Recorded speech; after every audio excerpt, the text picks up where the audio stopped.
Hello everyone and welcome back to my kitchen. Today we're going to prepare pork with verdolagas. Many of you may know them as purslane. Purslanes is considered one of the superfoods of nature because it's very nutritious. And today I'm going to show you one delicious way of preparing it. To get started with the recipe, I'm going to remove the stems from 10 chiles de árbol. The chile de árbol is completely optional if you want yours spicy. You can add less or you can leave it out completely. We're also going to need about 6 to 8 chile guajillos.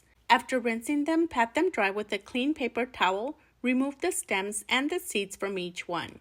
My chile guajillos vary in size, so I'm going to use about 7. Once we're done cleaning the peppers, we're going to move on to the onion and the garlic. We're going to need half of the white onion and about 4 to 5 large garlic cloves. You can add less garlic, but I like to add a lot of garlic to my food because I feel it adds a lot more flavor. We're going to remove the first layer of the onion, then we're going to cut it in half, and we're going to roughly chop it. We're only going to use half of it. The other one we're going to set aside and we can use it for other recipes. Then we're going to move on to the garlic and remove the husk. To peel the garlic, tap it with your knife, and that should loosen up the skin, and it makes it much easier to peel. And we're also going to need 3 large Roman tomatoes. Now we're going to take these over to the stove, and on a preheated pan or skillet, start by roasting the tomatoes for about 5 minutes or until they're lightly blistered. Then add in the chile guajillo, the onion, and the garlic. To make it easier to manage the peppers using kitchen scissors, I cut them into 1-inch pieces. Sauté for about 1 to 2 minutes with frequent movement. Then add in the chiles de árbol and sauté for an additional 30 seconds to 1 minute or until everything is nice and fragrant.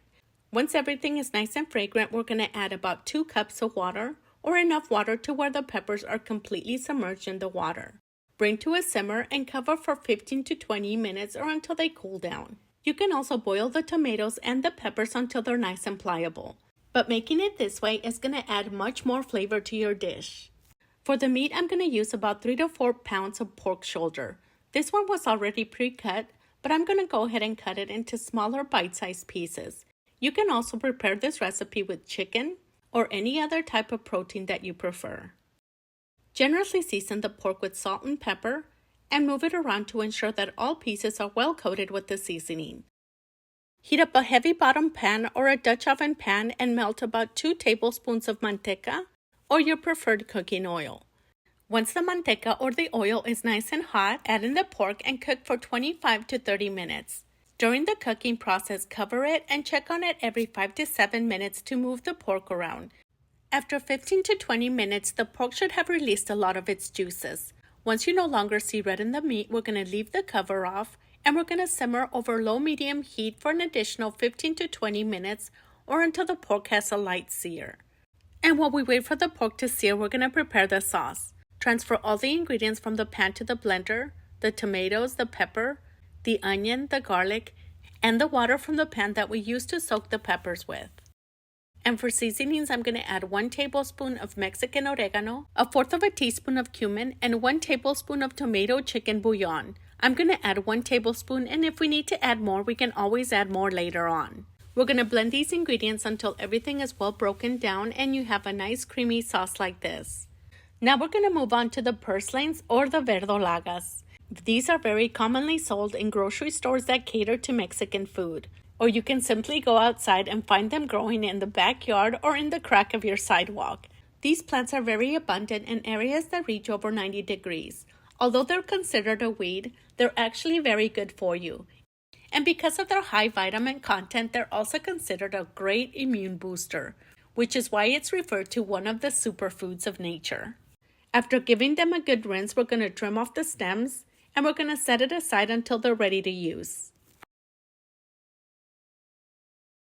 The pork has been cooking for a little bit over 30 minutes. It took us about 40 minutes to get to this point. Now that it has a nice sear, we're going to add in the sauce from the blender.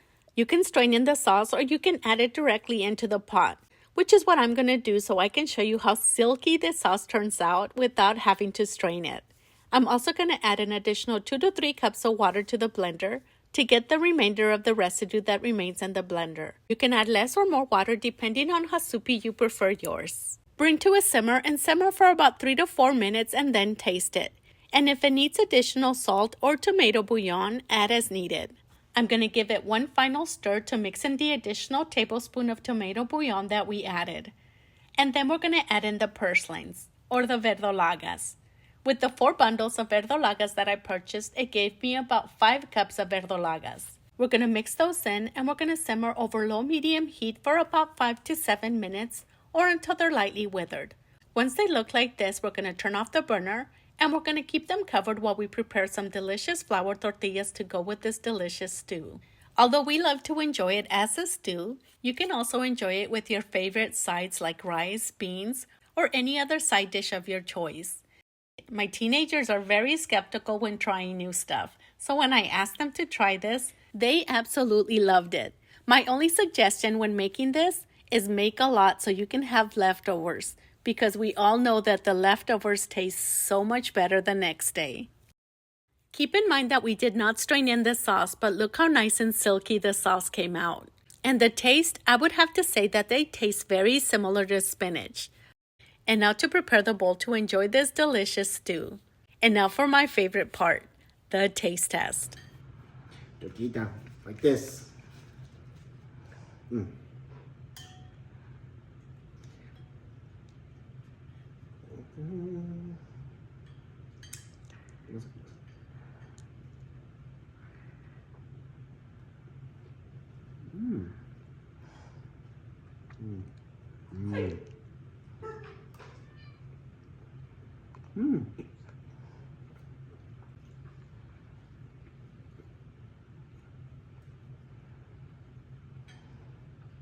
I'm going to skip the spoon and scoop this up with a piece of flour tortilla, which is how I was taught to eat since I was a little girl.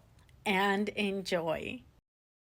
If you enjoyed this video, leave us a little heart. Thank you so much for watching, and I'll see you in our next video with a different recipe.